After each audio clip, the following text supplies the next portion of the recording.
welcome back to my channel. I am Britt, and if you haven't subscribed yet, you probably should because I talk about geeky things. And today we're talking about Power Rangers, and if you don't want to have any kind of spoilers for Power Rangers, you may not want to watch this video because this video will be nothing but spoilers because I am ranking all of the endings of Power Ranger seasons. Now, a slight disclaimer here. I am grouping the Zordon era all together since the first time we have like a finality is at the end of the Zordon era. And then I am also, again, not separating out the seasons from the super seasons as per usual. So let's just dive right into it. This is how I feel about the end of every Power Ranger season. Season, super season, and then Zordon era all together. Let's just jump right into it. Number 17 is Samurai. I feel like Samurai is such a... I mean, I just hate Samurai.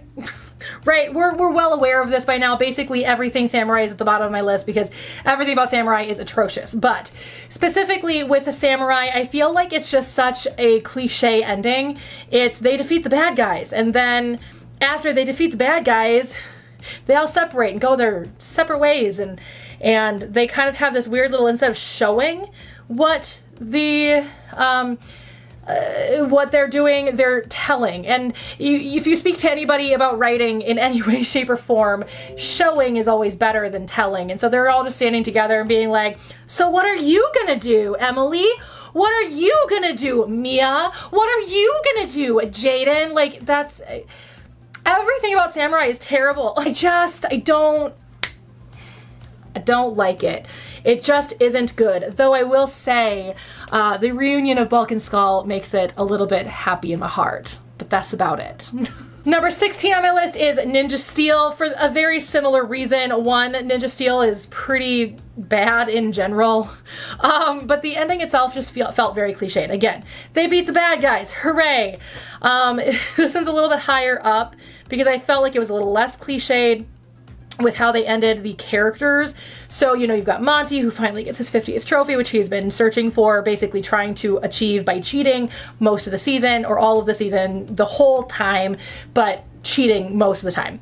And then you have the Rangers, who are all just returning their powers to the Prism, and they don't separate. They don't go their separate ways. There is no telling what happens next. Their lives just go on.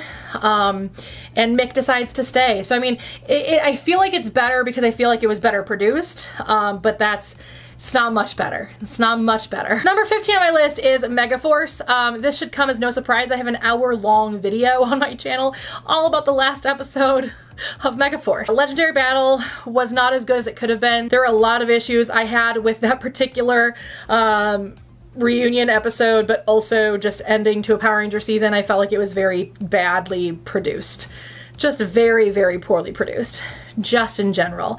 It was very Tommy-centric, which you all know I don't like. I'm so tired of Tommy and the Rangers. Like, it's not Power Rangers, it's Tommy and the Rangers. And I'm very done with that. They have oversaturated that man throughout the Power Rangers universe, and I'm just very done with it. I'm done with him. I wasn't a big fan of Legendary Battle. I felt like it could have been so much better had they made it kind of maybe like a mini-series arc throughout the course of the final episode, or the final kind of arc of Megaforce, but they didn't make it enough of an arc. That storyline itself, it was very fan servicey. I just didn't like it. I will link a video. I'll link the video up here if you guys want to go. If you guys want to hear me go into deep depths, the deepest parts of hell when I talk about how bad the 20th anniversary special was. Number 14 on my list is Dino Charge. Dino Charge would have been lower on my list initially, but now that it's been canonly like linked to just being a different universe, I'm much better with it. But at the end of the day, like, it still doesn't make sense. They go back in time to defeat Sledge before he attacks Earth, which means he would never have attacked Earth, which means that the Power Rangers would never have needed to exist. So that means that they wouldn't have gone back in time. We're going into that realm of paradox that we talked about in Back to the Future. This is why you don't just randomly do time travel in shows that when you don't know how to do time travel properly. You know, Judd, you did a time travel season before, and it was fantastic. We're gonna get to it. Why couldn't you have, like, done well with this one? I know, when you're Judlin, you're good at your job, and you're Chiplin, you're terrible at your job, but still, at the end of the day, you've already done time travel. You could have done it well, and you didn't. Welcome back to being the showrunner of Power Rangers, Mr. Lin. You're terrible at your job. That whole concept, I did like how they ended the character for Heckle, because I really like Heckle. Like, at the end of the day, Down in Charge with Heckle, I really like him. I genuinely really did. I liked that whole story in general, but Heckle was really cool. I like what they did with him by redeeming him in the end, and then making him a keeper as well, which I thought was fantastic.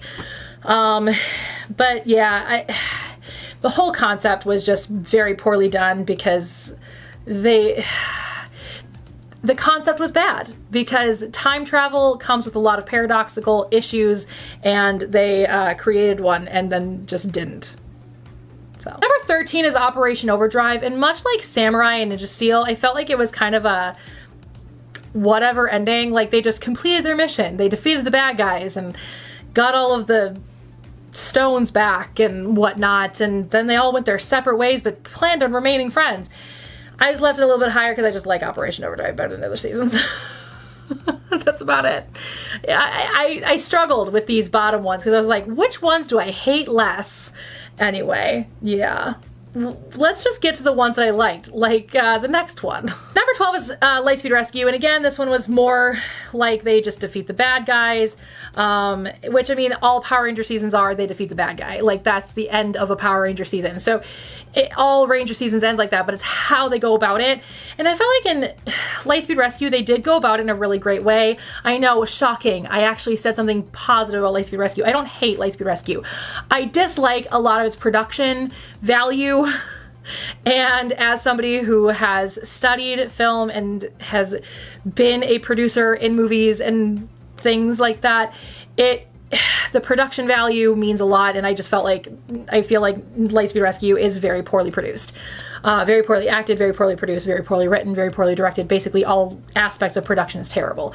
However, I do feel like the end was really good. I also really love how they do yet another kind of stereotypical end of Power Rangers, but then it kind of has like a nice little twist.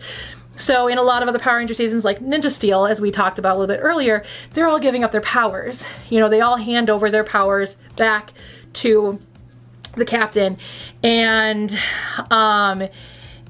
then they hear like sirens or something. I can't remember specifically what it was they heard, but they all just kind of gave each other these knowing looks, and then they all grabbed their morphers and ran off to be Lightspeed Rescue again, which I just thought was fantastic. I really liked that.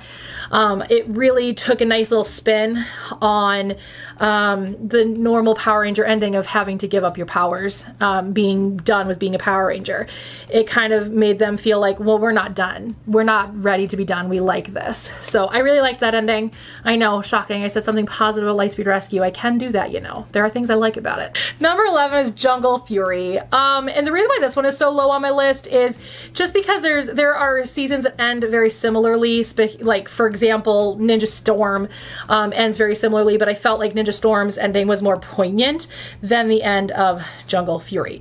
Obviously, with them becoming masters and Casey not exactly becoming a master right away, which I thought was very great. I thought that was incredibly poignant. There's a lot of reasons why Casey is my favorite Red Ranger, but, you know, that's one of them. Obviously, you know, they redeem Camille and Jared, and then Daishi gets his own body where he's able to attack, and there's like this really cool moment where Jared is basically sacrificing himself to save everybody by defeating Daishi on his own, which I thought was really great and really poignant. But at the end of the day, like the very, very end, our last moment is, of course, that the Rangers are now teaching, or Casey specifically is now teaching, and Jared and Camille are Cubs, which, you know, like I said, is very similar to Ninja Storm's ending, but I felt like Ninja Storm had a more poignant ending in my opinion. But like I said, at this point now, I like all of the endings. So this was also kind of hard. I kind of just went off of kind of my gut feeling, and so this one ended up here. Number 10 is Beast Morphers. I really liked how Beast Morphers ended. I felt like, again, they showed what happened to the characters a year after. They didn't say, you know, the characters weren't like, well, I'm gonna go do this because I think it's gonna be fun. Like, no, they showed, and I thought that was so much better. I love that they had to be a birthday party for Steel, his 1-year birthday party, because Steel got to become a real boy. Our little Pinocchio got to be a real boy, which I thought was fantastic. But I also really loved the drama that surrounded it, of the concept that Steel may have died, and Steel then comes back to life, and it was a really good ending. I really liked that ending a lot. Number 9 is RPM, and RPM is a lot lower than I anticipated on the list, only just because it was so similar. Like, the storyline in a lot of ways was so similar to In Space, and I don't know, like, there are times where I love RPM and other times where I feel like RPM just felt like deja vu. Obviously, the end of RPM is really emotional because, you know, all these people are actually infected, and Dylan is probably going to become bad guy, and he cures himself, and, you know, you have Jem and Gemma who die, and then they are able to come back to life, kind of like Steel. And then the very, very end, again, they all kind of go their own ways. And again, they're kind of telling what they're going to do versus actually showing what they do, which is fine, but it's just not as good as showing. I really love when Dylan, Tanaya, and Summer leave the dome and they're seeing how, without Venjix around, the world is coming back, which I think is fantastic. And then of course the little shift at the end, the little twist at that end where we relearn that Venjix is still alive, which of course does not come to fruition until Beast Morphers, but I really liked that. Number 8 is Mystic Force. I really feel like the end arc to Mystic Force was really good, which starts a few episodes before the actual end. You know, starts with, of course, the Master having to come back to life, and then possessing Nick, and Liambo coming back for good, and all this kind of stuff, just all kinds of really cool things. I really loved how they lost their powers, how Nick had to confront his normal behavior, his normal pattern of running away. And so then when he is confronted with that, he realizes that he doesn't have that freedom at this point. He doesn't get to just walk away. He doesn't get to just run away from this problem. And he ends up finally finding that passion that he's been looking for this whole season, that we knew was inside of him this whole season, and he actually finally uses that passion to become the sorcerer that he's supposed to become, which I just absolutely love. I absolutely adore that. And then they lose their powers, and then all of the people that they've helped all this time gives them their magic so that they can morph again, and then they defeat the Master. I just felt like it was so good.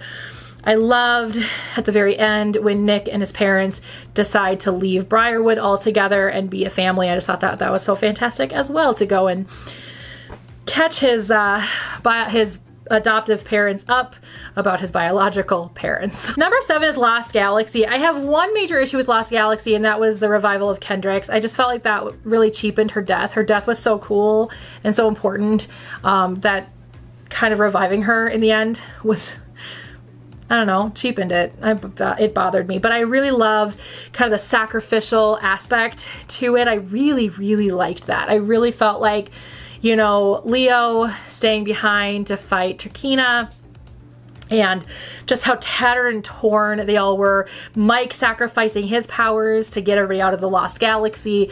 Like, I just felt like everything about it was just really, really good. My only gripe with it and why it's not higher on my list is the whole Kendrix revival, which I felt like just really cheapened the show, or cheapened her death. Number 6 on my list is Dino Thunder, and the biggest reason why Dino Thunder is here on my list is because of Cassidy and Devin finding out who the Power Rangers were, and then making a sacrifice in her career in order for them to remain anonymous, which was so against Cassidy's personality that I just felt like that was such a cool moment for her, a real cool character building moment for her, even if it was the like final moments of the show. Of course it ends at prom, which is how Power Rangers was originally supposed to end in season 1, but then they just continued to do Power Rangers because it was so popular. So I loved how they kind of pulled it back to how Power Rangers was originally supposed to end, with senior prom, which I just thought was beautifully done. Really liked it. Number 5 is SPD. My only gripe with SPD's ending was that the girls didn't get promoted because sexism. Unless they chose that, but they did not make that explicitly clear, so sexism. But I loved how Jack didn't want to be a Power Ranger anymore. He decided to leave, which meant that Sky got to be the Red Ranger, and then Bridge got to be the Blue Ranger, and the girls stayed where they were because sexism. But I really liked that. And my favorite aspect to the end of SPD was the character development for Sky, where in the beginning, Kruger asked him, you know, if I were to make Sid the Red Ranger, how would you feel? And he was like super sexist about it. And then in the final episode, he asked the same question. He said, I would follow anybody that you deemed worthy as the Red Ranger, which I just thought was beautiful. I love Sky so much. He is one of my favorite characters in all of Power Rangers. Number 4 is Ninja Storm. I really love how they lost their powers and they still claimed their Power Ranger hood. It really kind of just was really cool that they had such passion for what they did. They were able to defeat Lothar without their powers, without their Power Ranger powers. They obviously still had their ninja powers, which is how they defeated him, but I still really liked that. Loved it. This is good. Number 3 on my list is Wild Force, which was a shocker to me, if I'm honest, because Wild Force is not a season I like, but I really liked the end because, again, they showed and told, but they told in a way that made sense. You know, it was Alyssa with what looked to be her kindergartners or preschool students or whatever.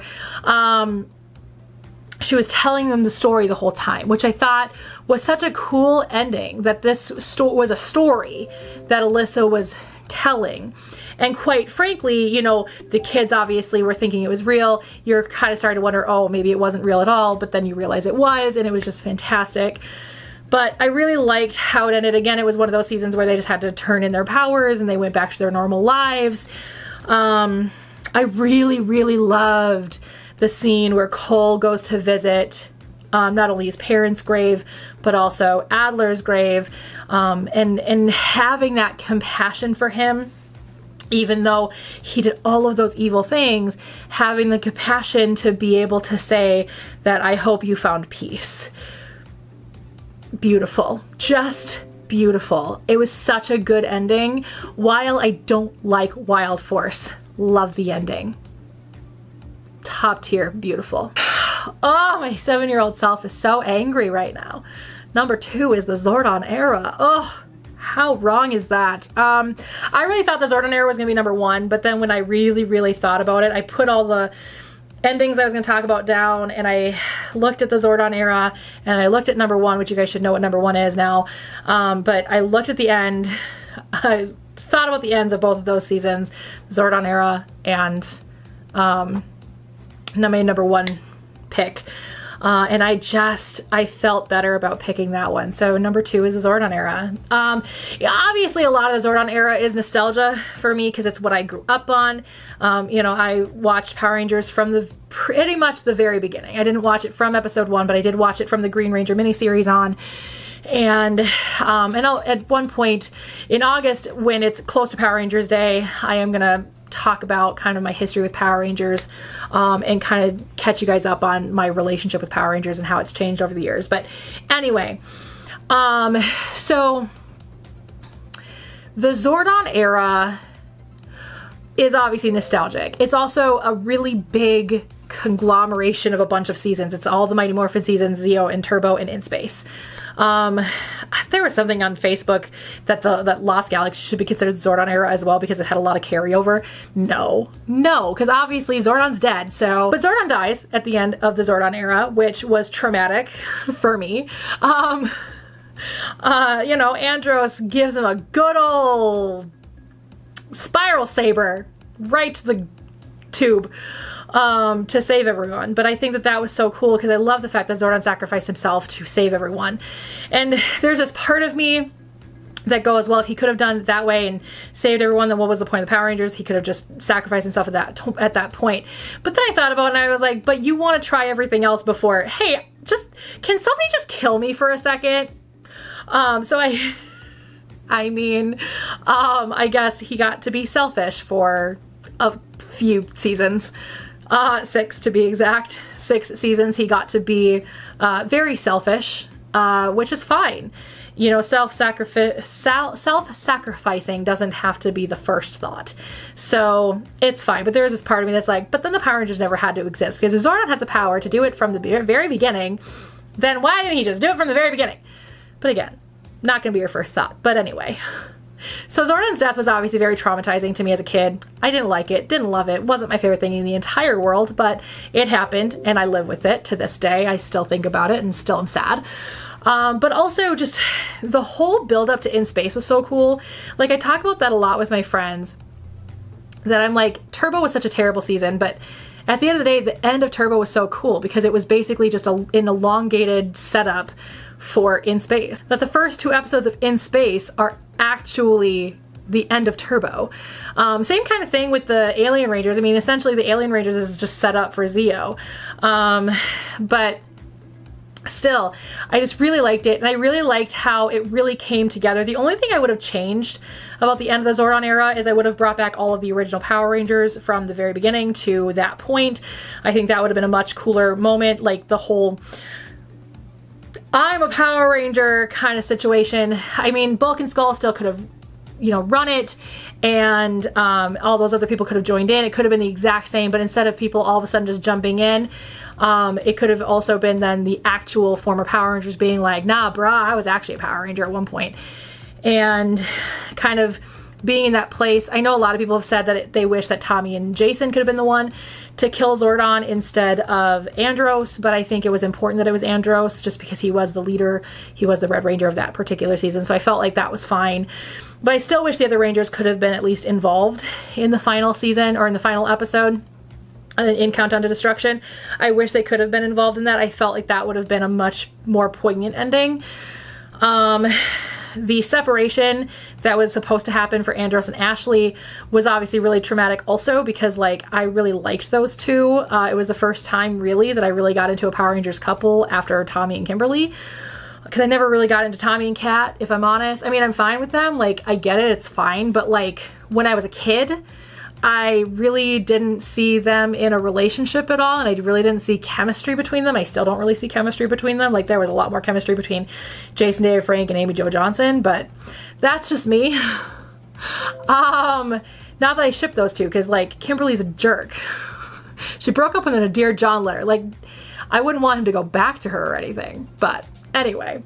But I think that the way that they did that was so cool, that they were leaving and everything, then Andros was able to sneak on with Zane and Crone and surprise them. You know, I just thought that was so cool. I just really liked how they ended it. With Andros realizing that his home wasn't KO-35 anymore, that his home wasn't even really Earth, it was with these people. It's kind of like RPM in a way, where Dylan realizes, there's a lot of parallels between In Space and RPM, but where Dylan realizes that the answer are the other Rangers. You know, he may not know what the question is, but he knows the answer are the other Rangers. And I really like that. I really like that concept, that you take this person who really doesn't have much faith in people, doesn't have much relationship with people, and then by the end, or in RPM's case, middle-ish, they kind of realize the camaraderie is important, and that the family is these Rangers and home is these Rangers. So I really liked that.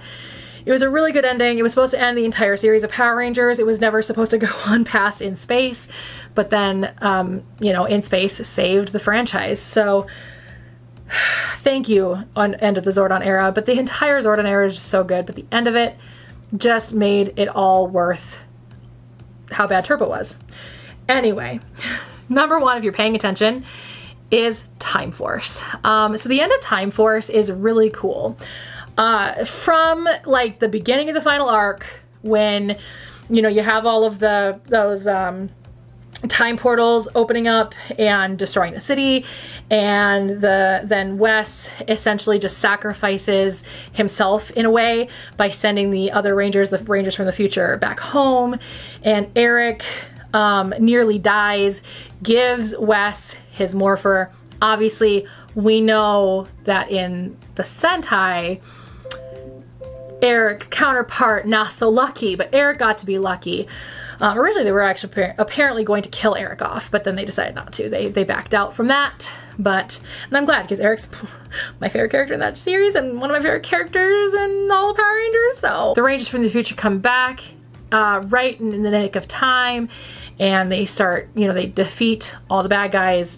The whole Nadira thing with the baby, which reforms Rancic. I mean, just beautiful. Everything about it is beautiful. And then the goodbye, the actual love story that never gets to be, which is Wes and Jen. Really, it's Wes and Eric, but heteronormativity. But no, Wes and Jen have to say goodbye to each other, and it's one of the most tragic love stories in all of Power Rangers. Because they love each other, but they know they can't be together because they belong in different times. And it's so good. And then Wes gets to become leader of the Silver Guardians. I mean, and then of course he doesn't want to do it without Eric. And I just love that. I love the end of Time Force, and it just felt wrong to not have Time Force be my favorite. So there you go. So there you have it. Ranking all of the endings of Power Rangers. Let me know in the comments below what you would have moved around. Which ones do you not like that I liked? Which ones did you like that I didn't like? Let me know in the comments below, and I will see you guys all next week. Bye. If you want to see the last time I ranked Power Ranger stuff, you can go ahead and click right here. If you want to see all the Power Rangers videos I've ever done, you guys can click right here. Click here to subscribe to this channel. Click here to subscribe to my vlogging channel. Hit the bell for notifications on both of those channels so you don't miss any of my videos. I'm not vlogging a lot right now. There are reasons why I'm not vlogging a lot right now, and those will become clear later. So I will see you guys all on that channel in a little while, maybe a couple vlogs here and there whenever I do something interesting. But other than that, I'll see you guys all next time. Bye!